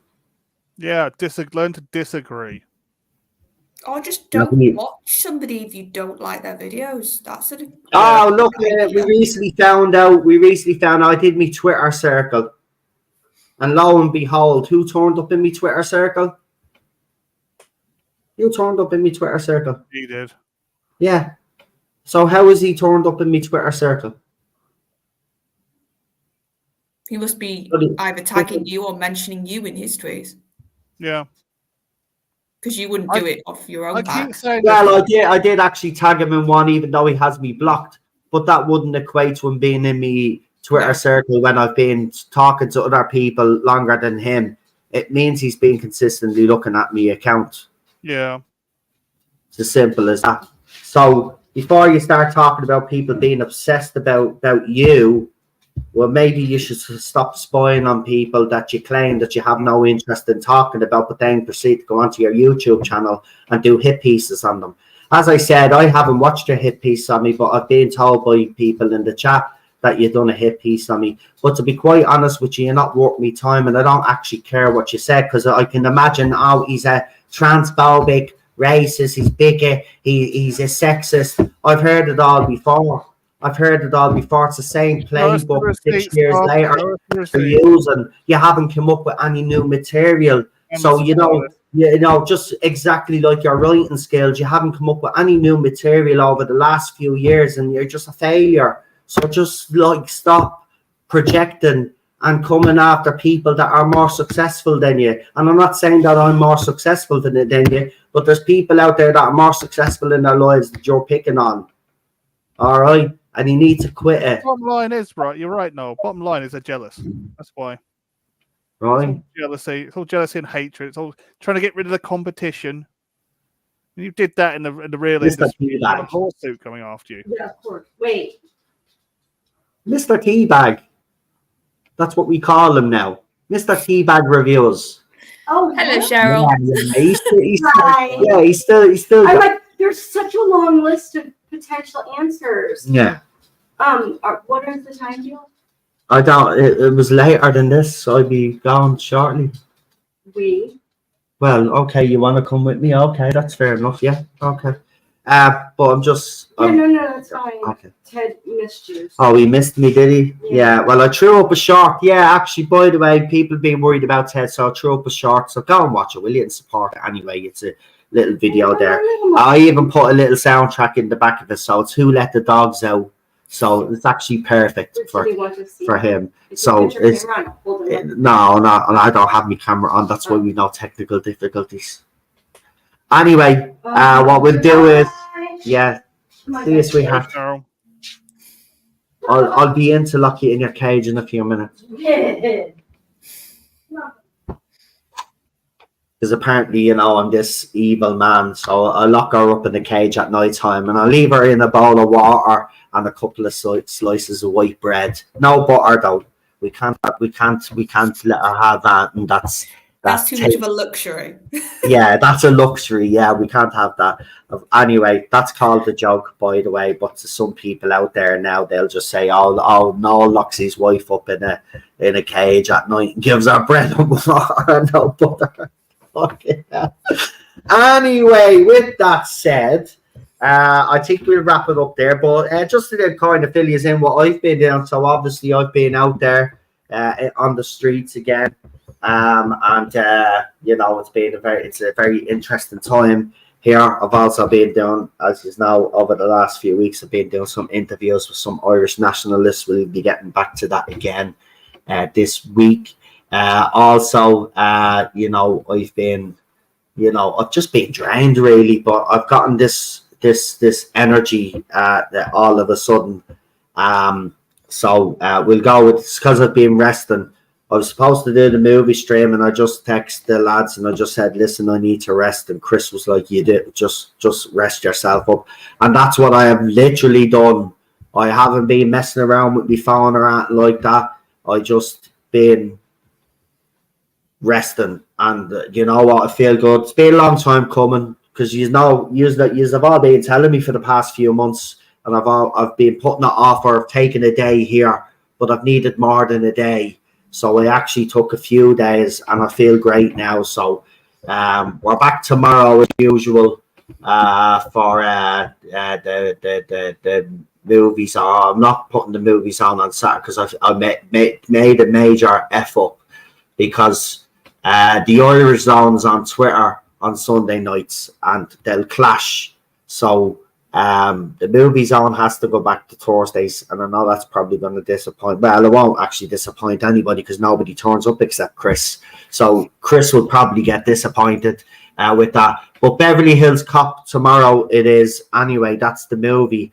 So there's a lot of members in here. So if you want to actually join us for a movie where we could chill out, and I'll be talking about movie now that I've changed the back again. I don't know if Real Super Doctor will be here, but I'll go and ask him and break the news to them. I know Chris is in here, and I think John was in here earlier, but maybe he's still listening. So tomorrow is that. But I will do an afternoon stream, because I want to delve a little bit more detail into that weekly entertainment article, and talk about the things that Shooty had to say, because he also was talking in that interview. He didn't just talk about RTD. So we'll be doing that as well. And can we share a word for Rabbi getting shit again? I've seen that. Listen, Rabbi is well able to handle himself, right? But I have seen what's been going on. But see, what these little triggered little Muppets don't realise is actually Rabbi is deliberately triggering them now. See, Rabbi doesn't give a shit, and he won't mind me saying this. He literally doesn't give a shit what anybody thinks of him. I've never came across a man that literally does not get hurt by anything, right? I mean, we're all seeing what's happening with Israel, and he put up a thumbnail, countdown to doom, and all of this. Like, that's Rabbi. He takes the piss out. He doesn't take things seriously. He doesn't take things to heart, and he just I've never came across anybody like him. He's just, you can't break him. No. Right? So the thing about it is the thumbnails are getting more and more, right? But that's because they're piling on more and more. So it's engagement for him, and he doesn't give a shit. Right? He doesn't get users talking about him. It's what he wants. It's what he wants, and he's giving it to him. So I feel no sympathy for him. As for Rabbi, he's well able to look after himself, but I have seen it to speed. But listen, I see in the video, he throws them up. He actually tags me, and I watched them on X, right? And I heard him talking, and he was going. He was literally laughing at them, right? Oh, he does. In his usual self, and actually poking them, as he always does, poking them with multiple fucking sticks. He's a fucking genius at it, right? You want anybody you want to send someone in to trigger someone, to piss someone off, and not to be affected when they get it back. Just send in the Rabbi. It's an art form now. That's what I mean.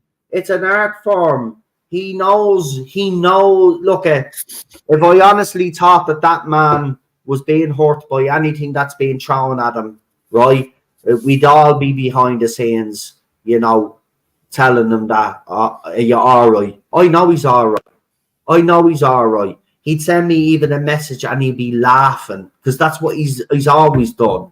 right? When I have said to him, because when he did get the last bit of shit over the Victoria shite, right? I did send him a message and I asked him, was he all right? And he was literally breaking his bollocks laughing when he sent the message back to me. He just couldn't believe that everybody was getting triggered and he was loving it. So do you know what? More fool them. If they want to get triggered, right, and they keep going to his channel and sending views his way, well then, fair fucking play. Do you know what? More fool them, right? That's Exactly. it. He's playing them like a fiddle, and you know what? There's nothing fucking they're letting them. And you know what? I have no fucking problems with that whatsoever. Right? No problems whatsoever. Right? The bottom fucking line is that they keep getting triggered, and the more they keep getting triggered, the more he's going to keep doing it. You know, you want. You know, they say they want them banned and all this. You're not going to get him banned. No. He's very clever. He knows that. He knows Oh, where. apparently he's Mossad. Apparently. He knows where to draw the line, though. He's a very clever man, right? He's been on social media a long time. You think he doesn't know where the line is drawn? Of course he does. He just goes real close up to it, right? And you just fall for it. So, you know what? Exactly, Cinnamon. They never fucking learn. And then he does a little shot and takes the piss out of them. Do you know what? Fair play to him. Fair fucking play to him, right? He gets under their skin that much. And you know what? I'm glad someone does actually get under their skin that much because they deserve it for the way they treated this fandom the last 5-6 years. So I'll be back Thursday, Friday. Might do something over the weekend. I'm not gonna absolutely promise, but I might do a surprise stream. And if I do a surprise stream, it'll be in relation to Doctor Who. So I'll just put that out there because I have been watching. It won't be classic, by the way. It'll be New Who. Right, if I do something, because I've been talking about a few stories lately, and it's made me want to go and watch some New Who, and I've been watching. Now I haven't been watching episodes in order. I've been going and picking different episodes, my favorite episodes, and there's one I have in mind. If I do just a random Doctor Who watch along. And I might do that. Nicholas Horton with a membership there says, has anyone watched Fallout? I have. I haven't gotten around to it. Here it's good. But I've never played the game. So, I mean, I don't know whether that's a good thing or a bad thing because, you know, I've heard people out there, OG fans would give out about a fan like me if I became a fan of it because I know fuck all about it. So, to be fair, Noel, I don't think you would because the games now have been going for so long. Yeah. I think they wouldn't see it as that. And the game has sort of have evolved so much and have changed so much that I think a TV show can pretty much stand at this point, pretty much as its own thing. And you don't need to have the in-depth Is it worth watching, knowledge. Nicholas? Is it worth watching before you head off? Is it worth watching? I don't know if you've left there. I just saw it there. Sorry, mate. It's just I ramble on a bit, as you know. But let us know if it's any good. I have heard some people talk about it. Some people are happy with it. Other people think some things are stupid about it. But you're never going to be able to please everybody, are you? That's just the way it is, I suppose. And Cinnamon says there, I would, but I haven't played the games yet. It's why I haven't watched The Last of Us because I prefer to play it first. I just watch classic now. I'm really gone off New Who. Says Scottish Stavros and friends wrestle with pop culture. Right, well, we'll see if Nicholas actually responds to that question. In the meantime, what I'll do is I'll hand you over to Queen Charlotte and she'll let you know where she's going to be over the next, over the weekend, I suppose, over the next week. So yesterday, Dan put out on Type 40 a recorded review of a fan audio that we did, a Matt Smith one, and it's about 30 minutes to 40 minutes. And we had so much fun talking because you know me, Matt's my my boy. He's my doctor. So being able to gush a bit and about the audio, which is so well done. So listen to us sort of review that in depth as much as you can for like a fan thing. And then Type 40 was back live on Monday. It was a sort of a smaller panel talking a lot about the Blackpool exhibit and the sort of the history of the exhibits with the show. So if you've got good memories of Blackpool, that's a really good watch. And then tomorrow, the sort of the main live show is back because we were off for a couple of weeks because I was busy and a few of us were busy. So tomorrow we're going to be talking a lot about this new lot of press about Doctor Who with Shooty and Russell. So if you want to hear our takes on all the now happenings that's suddenly started again because the show is coming back soon, you can catch us tomorrow on Type 40 Live. And you'll catch me here on Wednesdays. Fantastic. Before I hand you over to PD there, Nicholas said, I've watched all 8 episodes. There's some flaws, but no wokeness, though. And I suppose that's a win. Of course, you will always have fans that will complain about some of the flaws, but they're fans that will obviously know everything about it. And I understand that, and I wouldn't criticise that personally. No. You know, if I was coming into it, for example, if I was coming into this as a new fan, I say I love this show, I'm not going to start dictating the OG fans, well, I think the show should go in this direction, or I think it should do this, and start, like, you know, telling people how to think and what opinions to have. You know what I mean? I'd be respectful of the fans, and I'd actually listen to them. I'd ask questions. That's what I would do. I would try to absorb as much information that I could off these fans to try get a grasp of what this is all about. That's what I would do. That's what everybody should do. These newer fans that come into our shows should actually be, you know, come in and absorb like a sponge all the information that we have about Doctor Who and why we love it and all that. And then maybe they could understand where we're coming from. But unfortunately, that's not going to happen. The main actress on Fallout is the voice of Jinx from Arcane. Oh, she's good. So there you go. Very good. She's a brilliant actor. British as well. Look forward to tomorrow, says Cinnamon. Yep, so come and join us in the chat. It's always a very fun time, our chat. Yeah. Type 40. The actress was also saying how much she enjoys Fallout and how much she loves it. Being a bit of a Henry Cavill about it as well. She's very respectful. She's come across brilliantly in interviews. Yeah. Then, of course, we do have Cinnamon on here on Friday with Brendan from the Sense Fair. And, of course, we will be obviously talking about all of the stuff that we talked about here, but also there'll probably be other stuff as well. We will talk about that promo from Weekly. I mean, it's awful. I mean, it's... Yeah. I just don't know what to say anymore. But here, I'll hand you over to PD Rich now, and I'll throw up Nicholas Horton's other comment there. Not played the Fallout games either, but I've watched the game walkthroughs on this platform. That'd probably be a better idea. Anyway, but 3 and 4 are easy, so I like 3 and 4.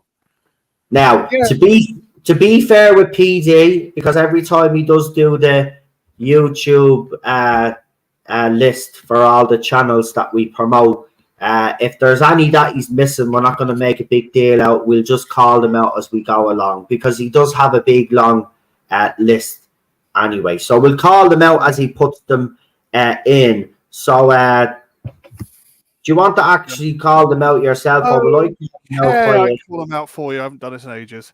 Yeah, well, go and see our a good friend Brendan over at the Centre Spear. He needs your input. And Cinnamon as well. And, of course, we're going to have to have Rabbi in there. Rabbi from Another Planet as well. Anyone else we want to plug? Anyone specially? Ballscrack. Oh, yeah, we can do all that. But, you know. Don't forget the Gobster. Oh, Gobster's doing well. He's doing very well at the moment. Yeah, he's doing the political, and I want to support him because, you know, he's highlighting issues that he's having the same in Ireland as well. I was a subscriber to that channel. What? I got back from the theatre one night. I saw that and I'm his 1,000th subscriber. Yeah, no, he's done very well. He's done very well. He's rebranded a few times, and he's finally got something that he's happy with, and he's gone in the direction that I'm absolutely loving. You know, I think Gobster was always made for talking politics. Yeah, he loves it. What's going on? He's an ex-trooper, so yeah. Yeah, that's what I mean. He's toured, so if anybody, would have a handle on things, it's him, and it's working very well for him. The only problem is I'm stuck in this vicious circle of Doctor Who. I can't rebrand now because everybody wants me to talk about Doctor Who. If I don't talk about Doctor Who, then we're going to have to get the show to a hiatus just so you can escape for a few years now. So I'll do no, because I'll still come on and talk. I know, but you're right. But I have been thinking about it. It's not official yet, but I might be launching another channel, YouTube. But there'll be only. So I don't get overwhelmed. There'll be only one live stream a week on it, and shorts. It'll be used for shorts as well. So when I'm out about on the streets and all of that, and I take the footage, I'll put them up as shorts and then do a live stream on what's happening in the country and stuff like that, and bring guests on. So I'm thinking of doing that because while I've got some reach on X. I do believe another one to announce. Go and check it. Go and subscribe to Gothic Therapy. Master TDS is bot hunting like crazy, and he's finding them everywhere. Oh no, he is. I've been watching that. Now he's being attacked because obviously they found out he was Jewish and his wife is Jewish. So now apparently he's a Jewish person who hates his own people. I bet he works for Mossad as well. And apparently he's a bad German because he won't call out what Israel is doing. And I'm not getting into that on this channel. Yeah, let's not get into that. I don't talk about politics, but I do find it very interesting that that's the thing that the trolls go towards, and that in itself is actually racism. But we'll leave it there. But PD, who else? That's it, I think. Oh no, Jack Main's channel as well. And Put Up Problem Being. Yeah, might as well put up the usual suspects, I don't know who's been streaming. It's been so long. Yeah, I think he did a video a couple of weeks back, though. He did do one of these figure videos. Yeah, I'm pretty sure he did. I'm pretty sure I saw one being advertised. And I could be wrong now. And don't forget Scottish Stavros. Yes. We've done that. Daniel's been having some really good fun with wrestling. And Nerdaholics, because he's been streaming with Sean. So we have to put Nerdaholics in there as well. And Sean, thank you for popping in. It's been a while since Sean popped in, but he popped in a previous stream. And he was here for the whole. So it was actually nice to have Sean here because Sean has been very busy over these last year and a half and so, and he hasn't been able to get in here as much as he likes, but it was nice to see him on the rare occasion that we do. But he has been streaming with Daniel and all, and they've been doing their wrestling videos and stuff, and WrestleMania was only recently, so Daniel's been really and he's found his groove as well now. See, he's found his little thing now, wrestling and his football, and he's doing well. So there you go. I'm just stuck in this with this channel. But it doesn't mean that I can branch out with another channel. I can't branch out with another channel. Of course I can. So that's what I'm going to probably do. But I'll let you know if I'm doing that yet. I want to keep the X streams going anyway. One last one I want to plug. If you check this link, if he's in the area, go and see Clinton Baptiste. It is a bloody funny show, if you can afford it, that is. He'll be up in Middlesbrough in the Republic of Ireland in November, so keep your eyes peeled. It is hilarious, and it'll be nice and refined by the time you go and see it. So yeah, we had a few problems with the launch, but we got there in the end. Third and final night was amazing. Fantastic. Sorry, I just got a message there because this is my fault. We ran over because it's been ages since we've actually the three of us. It's been we can't leave it for that long again. So we will be back next week if you are available. Obviously, we'll be back next week. There'll be no stream cancelled, folks. Right? So come and join us next week, because I do enjoy these streams, and I got to be honest, that was a good old chat. I like when we speculate and we come up with what we think is going to happen. I do love that. And he says up the Borough, well, I say up Manchester United and roll on the FA Cup final. Oh, let's not get onto football now. Yeah, you can't say that, so anyway, I will see you on Friday, mate. So we'll finish this conversation before we go on live. But Noel Clark's channel's in there as well. So he's doing well at the moment. He's starting to win around. So anyway, thank you for joining us, folks. I'll talk to you tomorrow.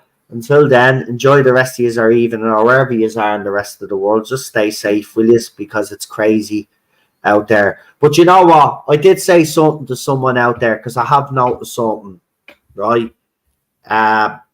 Everybody is talking about how bad it is out there, and someone brought up the fact that, you know, they put up a video. Apparently, they seen warheads with nuclear, whatever, right?